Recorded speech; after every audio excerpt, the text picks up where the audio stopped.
congrats, Master Daniel Trump. You have won the elections of the United States of America. I am very happy for you, my friend.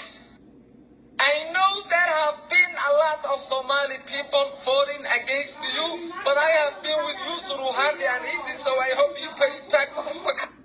I also realize people have been calling you stupid, racist, yellow-haired, damn idiot, but I am not one of them. Believe me, I was not one of them. I did not call you that. I never ever tweeted or posted on Facebook anything bad about you, Mr. President. Not even your mosquito-looking wife. So I hope you understand I have been on your side the whole time.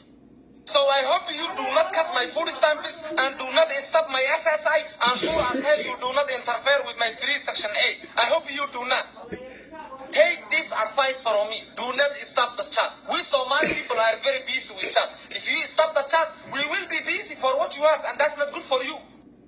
Gushayale! Wata, kumaydo kula tartamaysa. Way, sa bararanaysa, balmadan ka tartareske. Iyadi ba chat do kaawiyado ba markaas kulay wada maamulaya kumaydo si jirta.